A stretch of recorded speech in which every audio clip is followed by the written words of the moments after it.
And here it says, in order that what was spoken through Isaiah the prophet might be fulfilled.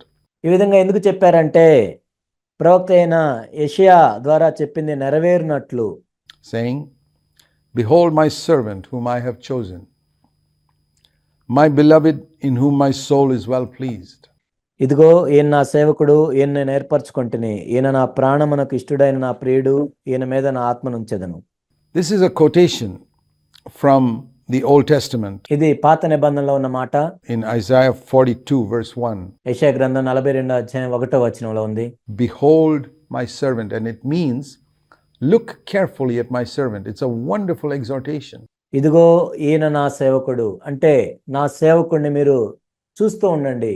ఇదెంతో గొప్ప హెచ్చరికగా ఉంది మనకి. Look carefully at Jesus. జాగ్రత్తగా యేసు వైపు చూడండి.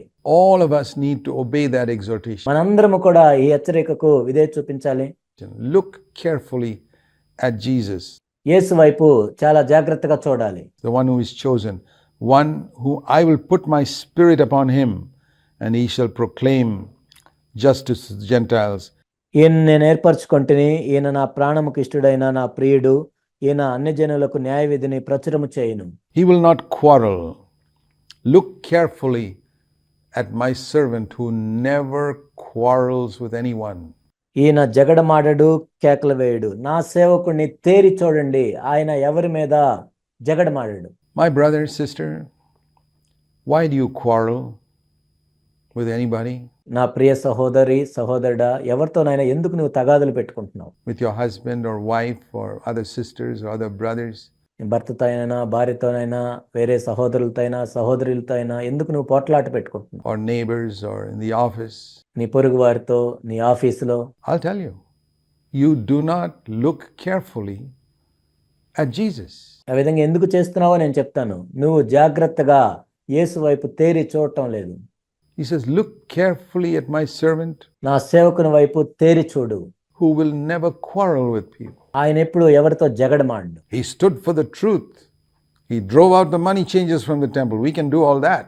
ఆయన సత్యం కోసం నిలబడ్డాడు. దేవాలయంలో వ్యాపారం చేసే వాళ్ళని ఆయన తరిమి కొట్టాడు. మనం కూడా అలా చేయొచ్చు.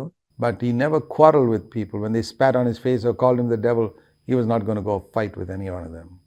ఆయన ఎవరితో తగాదు పెట్టుకోలేదు. ఆయన ముఖం మీద ఉమ్మేసినప్పుడు, ఆయన్ని దయ్యం అని పిలిచినప్పుడు ఆయన ఎవరితో పోట్లాడలేదు. He did not fight with flesh and blood because he was leading us into the new covenant. He's the mediator of a better covenant. The old covenant. ఆయన రక్త మాంసములతో పోరాటం చేయలేదు. ఎందుకంటే ఆయన క్రొత్త నిబంధనను స్థిరపరచడానికి వచ్చాడు.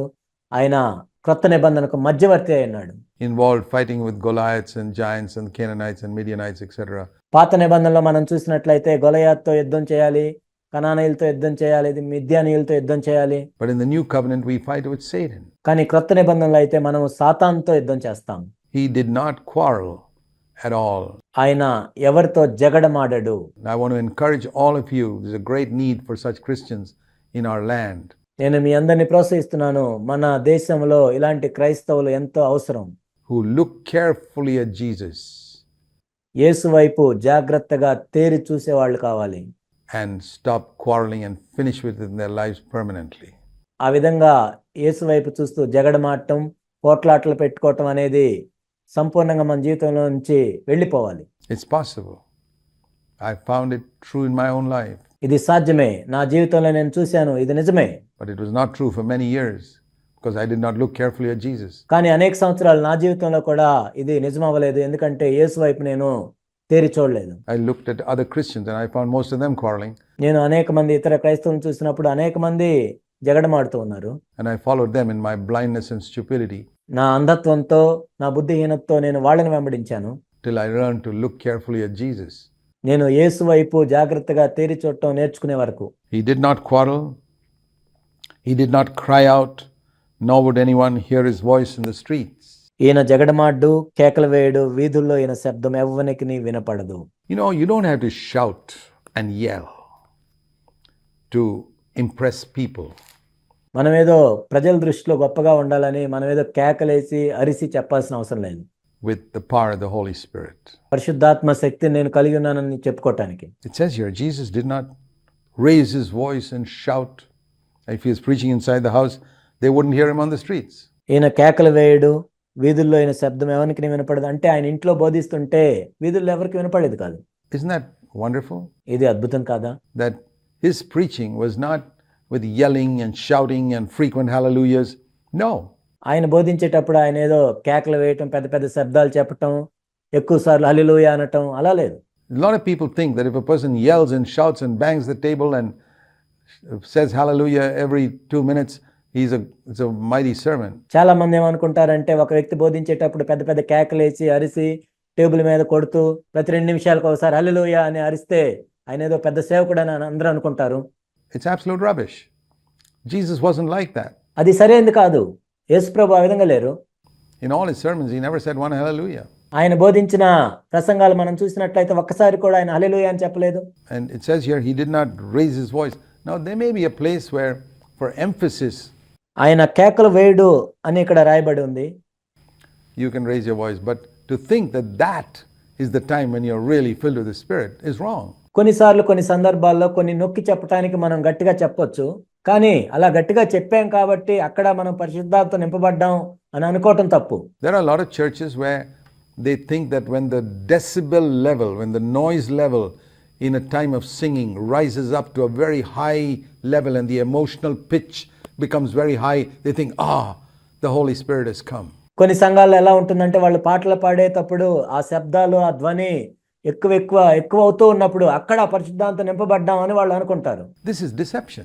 ఇదంతా మోసం. The Holy Spirit's presence is not recognized by the decibel level of the sound. పరిశుద్ధాత్మని యొక్క సన్నిధి అనేది నువ్వు ఎంత శబ్దం చేశావు అన్న దాని మీద ఆధారపడి ఉండదు. Or the emotional high that people are having.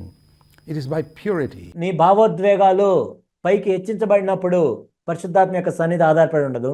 It's by a spirit of praise.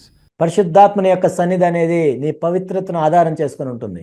Genuine praise that makes people fall on their faces and worship God. యథార్థంగా దేవుణ్ణి స్తుతించేటప్పుడు ప్రజలు నిజంగా దేవుని యొక్క సన్నిధిలో సాగిలపడతారు. And recognize the holy presence of the Son of God in the midst of a meeting. అప్పుడు meeting మధ్యలో దేవుని యొక్క కుమారుని యొక్క పరిశుద్ధ సన్నిధిని వాళ్ళు అనుభవిస్తారు. That is the mark of the Holy Spirit. అది పరిశుద్ధాత్ముడు ఉన్నాడు అంటానికి గుర్తు. It's very important to understand that. దీన్ని మనం అర్థం చేసుకోవటం ఎంతో ప్రాముఖ్యమైన విషయం.